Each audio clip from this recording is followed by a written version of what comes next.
المباني الشاهقة في السماء، والمصانع التي تتصاعد منها أعمدة الدخان، القطارات السريعة، والمدن الصناعية الذكية، الأبراج العاجية، والموانئ الاستراتيجية.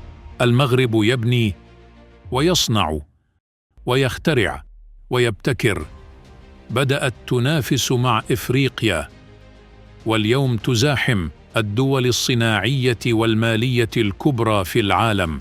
5 مليون قطعة. أحد المختصين في قطاع الطيران كان يقول: لا توجد طائرة تحلق في السماء لم تصنع المغرب أحد أجزائها. في هذا الفيديو نركب معكم قطار البراق للسفر في رحلة سريعة إلى برج محمد السادس، ثم نتوجه إلى مدينة طنجة الصناعية، وأخيراً نخبركم عن قطار البراق نفسه، أسرع قطار في أفريقيا.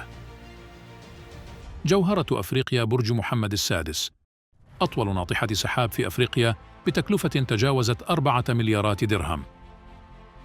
بدأت الدراسة الأولية للمشروع في عام 2023، وبعد عامين فقط أعطى العاهل المغربي الملك محمد السادس البدء بالمشروع، وكان من المتوقع أن يتم البناء في العام السابق، إلا أنه تم تأجيل موعد الافتتاح إلى عام 2024. تقع على الضفة اليمنى لنهر أبي رقراق. أما الموافقة السادسة فقد فازت بها 3 شركات بلجيكية ومغربية وصينية، وأشهرها شركة البلجيكية التي تمتلك العشرات من المباني الفريدة، وأهمها بناء برج خليفة في دبي. كما قامت الشركة ببناء ميناء طنجة، مما يهدد اقتصاد إسبانيا. ففي تصنيف عالمي جديد، صنف تقرير جديد للبنك الدولي صنف ميناء طنجة المتوسط في المرتبة الرابعة عالمياً في مؤشر الحاويات العالمي من بين 348 ميناء، محققاً بذلك قفزة نوعية في التصنيف العالمي من الرتبة السادسة إلى الرابعة عالمياً، مسجلاً تقدماً على موانئ تعتبر رائدة على المستوى الأوروبي والعالمي، مثل يوكوهاما الياباني، وميناء الجزيرة الخضراء الإسباني، وميناء سنغافورة وغيرهم. قام بتصميم البرج المهندس المغربي حكيم بن جلون.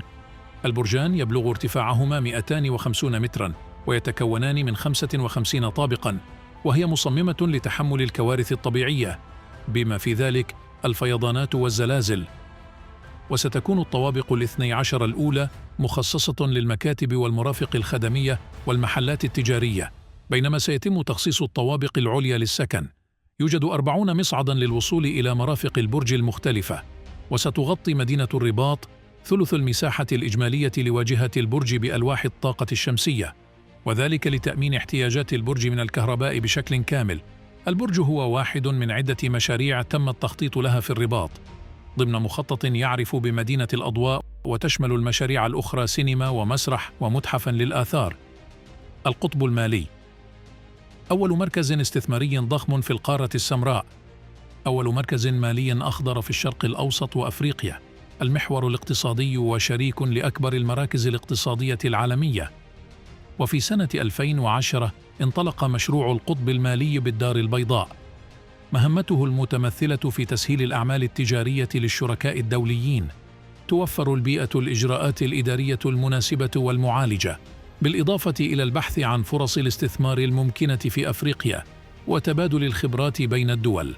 المشروع لديه 15 شراكة مع المراكز المالية العالمية الكبرى، تمكن من تأمين 21 اتفاقية شراكة لرعاية الاستثمارات في العديد من البلدان الأفريقية، كما يوجد 219 شركة تعمل في حوالي 50 دولة إفريقية. ويعزز هذا المركز مدينة الدار البيضاء، والتي احتلت المرتبة 54 على مستوى العالم في الريادة المالية، وجاءت في المركز الثالث بعد دبي وأبو ظبي على مستوى الشرق الأوسط وشمال أفريقيا.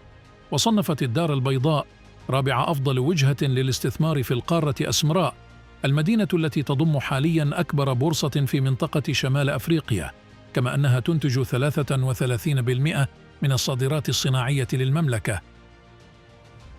طنجاتك المدينة الصناعية محمد السادس، قاعدة للمغرب لغزو أوروبا والعالم. أعلن عن المدينة في بكين في عام 2016، باستثمارات ضخمة تتجاوز $1,000,000,000 لتستفيد الصين من اتفاقية التجارة الحرة بين المغرب وأمريكا والاتحاد الأوروبي. وبعد مرور عام بدأ العمل في المدينة، ومن المتوقع أن ينتهي المشروع في عام 2027. تم اختيار مدينة طنجة الواقعة شمال غرب المملكة موقعاً للمدينة من أجل الاستفادة من موقعه الجغرافي القريب من أوروبا. دعونا نستفيد من البنية التحتية الضخمة التي تمتلكها المدينة. يمتد مشروع طنجة الصناعي الذكي على مساحة 2167 هكتاراً. ينقسم المشروع إلى قسمين: الأولى مدينة صناعية وتمتد على مساحة 947 هكتاراً، أما مساحة الميناء المتبقية البالغة 1220 هكتاراً فستكون أشبه بالمدن الذكية التي تضم مشاريع سكنية وترفيهية. وستكون المدينة مسؤولة عن الصناعة لعدد من القطاعات، بما في ذلك مصانع الطائرات والسيارات والآلات والمنسوجات والإلكترونيات. يمكن للمدينة أن تستوعب أكثر من 100 شركة صينية، وفي المجمل سيؤدي ذلك إلى استثمارات تصل قيمتها إلى 10 مليارات دولار عبر السكك الحديدية. خلق حوالي 100,000 فرصة عمل. انطلاق قطارات البراق، مخطط ضخم للسكك الحديدية قادم ليشمل جميع مدن المغرب. تربط السكك الحديدية في المغرب الآن حوالي 23 مدينة، وسيزيد عدد المشروع من عدد المدن إلى 43 مدينة، بالإضافة إلى ربط 12 ميناء بدلاً من 6 فقط الآن.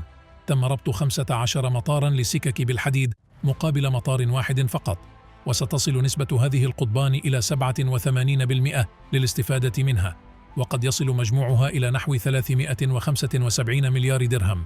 وفي عام 2018 تم تدشين قطار البراق الذي أصبح أسرع قطار في أفريقيا، وهو أول قطار فائق السرعة يربط بين قطبي البلاد هما الدار البيضاء وطنجة.